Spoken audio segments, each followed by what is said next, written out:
Assalamualaikum warahmatullahi wabarakatuh.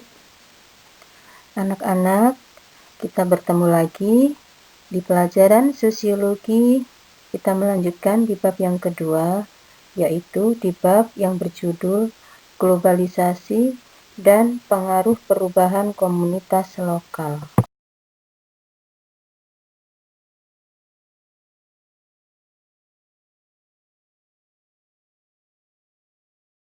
Ya.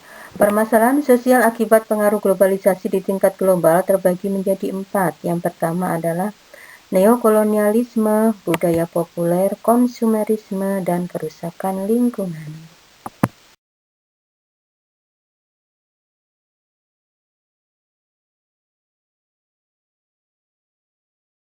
Neokolonialisme adalah penjajahan bentuk baru, bukan penjajahan secara fisik, tetapi kita banyak dijajah secara ekonomi, secara budaya, ya. Tentu sudah banyak sekali hal yang bisa kita lihat di kehidupan sehari-hari kita, di mana kehidupan sehari-hari kita banyak sekali kita itu menggunakan misalnya produk-produk luar negeri. Kemudian kita akhirnya tergantung pada mata uang asing. Kemudian negara kita akhirnya tergantung pada hutang luar negeri. Nah, seperti itu. Itu termasuk neokolonialisme. Yang kedua adalah negara berkembang berada di bawah pengaruh negara maju, tentu ya. Nah, yang ketiga, praktek neokolonialisme berbentuk intervensi atau campur tangan negara maju terhadap negara berkembang di berbagai bidang, sehingga negara berkembang mengalami ketergantungan. Nah, ini tentu ya kita lihat salah satunya adalah melalui nilai tukar dolar Amerika terhadap rupiah ya. Nah, betapa kita selalu patokan kita adalah memakai nilai mata uang dolar Amerika ya. Patokannya seperti itu. Artinya secara tidak langsung berarti kita selalu masih tergantung kepada ekonomi negara-negara maju.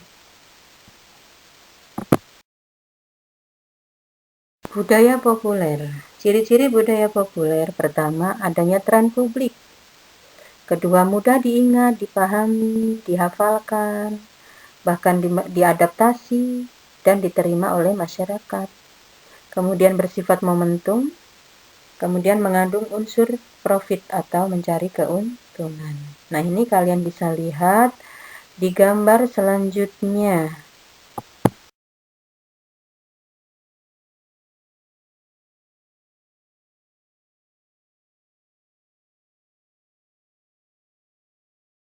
Budaya-budaya dari luar yang sering sekali mempengaruhi kita. Lihat, ada budaya Jepang, Naruto, ada game Mobile Legend, kemudian ada BTS ya, kemudian ada Blackpink, kemudian di sini ada ala-ala Korea begitu ya, kemudian ini ada ala Amerika atau Barat begitu. Nah, ini budaya-budaya yang populer sekali di kalangan kita. Bahkan di sini satu pun tidak ada budaya kita. Ya.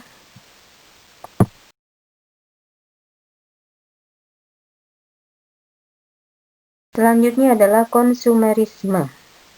Konsumerisme itu berasal dari kata konsumen, artinya orang yang membeli. Ya. Mengapa seseorang dapat terjebak konsumerisme?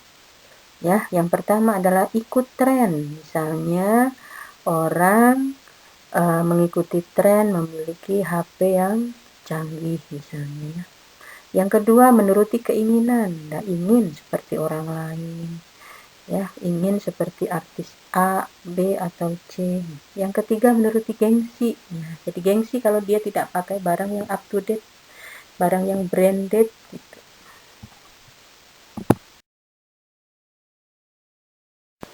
Permasalahan sosial akibat pengaruh globalisasi di tingkat lokal. Di sini terbagi menjadi 4, ya, secara lingkungan, budaya, ekonomi, dan politik. Globalisasi yang terjadi saat ini sangat mempengaruhi kehidupan manusia, baik positif maupun negatif. Tetapi di sini tidak bisa dipungkiri dengan globalisasi ini teknologi juga mengalami perkembangan yang cukup signifikan. Misalnya kita dapat berkomunikasi hanya dengan menggerakkan jari melalui smartphone.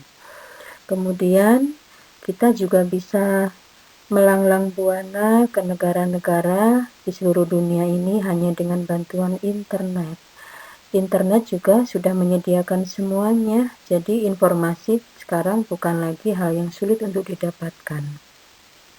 Tapi di sisi lain, globalisasi memiliki pengaruh yang negatif juga. Dari segi lingkungan, budaya, ekonomi, politik, di sini secara umum akan Ibu berikan contoh misalnya adalah adanya kenakalan remaja. Kemudian misalnya ada lagi misalnya kriminalitas yang semakin meningkat. Kemudian budayanya misalnya budaya lokal jadi tergerus oleh budaya asing. Kalau kita tidak pandai-pandai memfilter budaya asing yang masuk ke negara kita, tentu kita akan mudah sekali terpengaruh.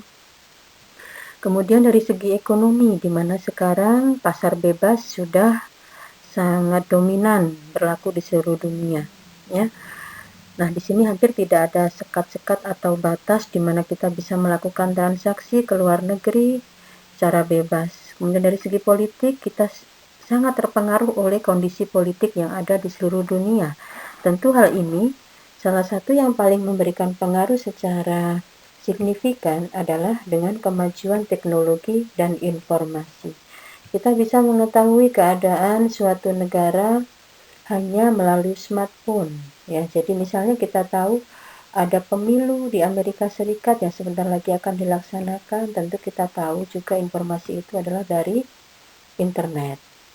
Nah, di sini perubahan politik misalnya yang dialami oleh negara lain, tentu kita bisa melihatnya.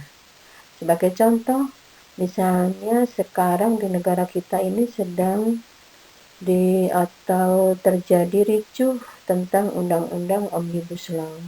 Tentu misalnya negara lain ya yang ingin mengetahui permasalahan yang ada di Indonesia, misalnya situasi politik yang ada di Indonesia, bisa mengaksesnya melalui internet. Seperti itu.